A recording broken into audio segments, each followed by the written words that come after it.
consumada, diz o Papa então, consumada a obra que o Pai confiara ao Filho para que ele a realizasse na terra, no dia de Pentecostes foi enviado o Espírito Santo para santificar continuamente a Igreja e assim dar aos crentes acesso ao Pai por Cristo, num só Espírito. Olha só, então vamos lá.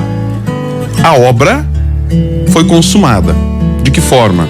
O Filho se entregou, realizando a vontade do Pai aqui na terra. E em Pentecostes, o Espírito Santo é enviado. O envio do Espírito Santo acontece quando? Em Pentecostes. O que é Pentecostes, padre? Pentecostes é 50 dias após a celebração da Páscoa. Vem da palavra, é grego, né? Penta, que é 5. A gente lembra isso do futebol, né? Pentacampeão, 5 vezes campeão. Pentecostes tem a ver com 50 dias. Estavam reunidos ainda, até com medo das perseguições, de tudo que poderia acontecer. Os discípulos estavam reunidos e o Espírito Santo então veio sobre a igreja. Este, diz o Papa, é o Espírito da vida, a fonte da água que jorra para a vida eterna. O Espírito Santo, como fonte da água, ele vai jorrar para a vida eterna. Por ele, diz então o Papa, o Pai dá a vida aos homens, mortos pelo pecado, até que um dia ressuscitem em Cristo, em seus corpos mortais. Nesta vida terrena, nós temos uma morte que é uma morte espiritual, causada pelo pecado. O Papa diz que o Espírito Santo nos dá uma nova vida, aguardando até o dia em que nós iremos ressuscitar em Cristo, na consumação dos tempos, para a ressurreição da vida eterna. O Papa continua dizendo assim: o Espírito habita na igreja e nos corações dos fiéis, como num templo. Gente, isso aqui é muito importante. E quando nós falamos do Pai, a figura daquela pessoa velha, né? Quando falamos do Pai, nós lembramos aquela pessoa idosa, aquela barba branca, cabelo branco, que está lá no céu. Quando nós falamos do Filho, nós lembramos daquele jovem de 30 e poucos anos, cabelos longos, barba longa, com aquela veste branca e vermelha. Mas quando nós falamos do Espírito, às vezes nós ficamos meio perdidos. O que realmente é o Espírito? Aí se fala de fogo, se fala de pomba, se fala de água. Mas o Espírito Santo, ele está em nossos corações. Ele habita em nós. Palavras do Papa, citando também aqui 1 Coríntios 3,16 e 1 Coríntios 6,19. O Espírito Santo habita em nossos corações. Neles ora e dá testemunho de que são filhos adotivos.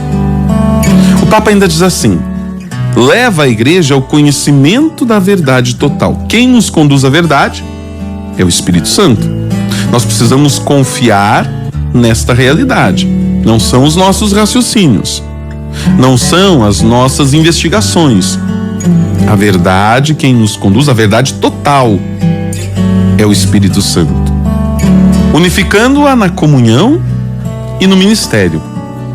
Dota-a, dirige-a com diversos dons hierárquicos e carismáticos e embeleza-a com seus frutos. Olha a ação do Espírito. O que esse Espírito Santo faz na igreja?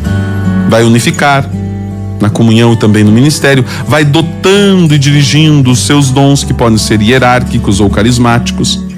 Tem pessoa que manda porque é o seu dom na hierarquia, o padre, o bispo e o papa. Tem pessoas que têm o dom de liderança, e aí são os carismas. E é isso que o Papa está agora nos apresentando. Quem faz tudo isso? É o Espírito Santo.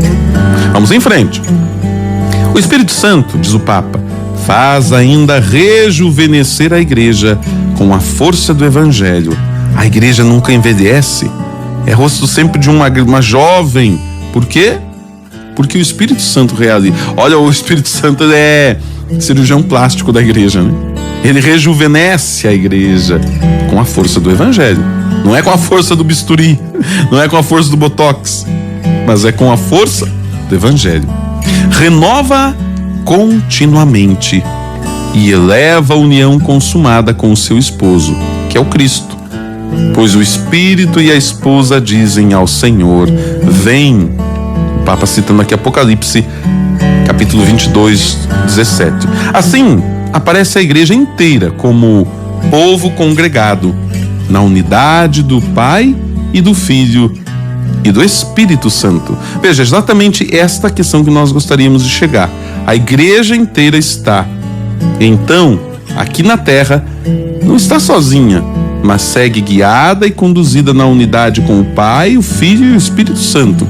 Estamos em unidade. Precisamos acreditar que esta igreja é conduzida não só pela vontade humana, mas também pela ação do Espírito Santo. Por isso, quando nós estamos aqui falando de concílio, de decisões, são decisões tomadas por homens, mas por homens que receberam uma missão, que receberam tem uma função na igreja, que é governar a igreja. Então nós queremos acreditar que também essas decisões são tomadas pelo próprio Espírito Santo.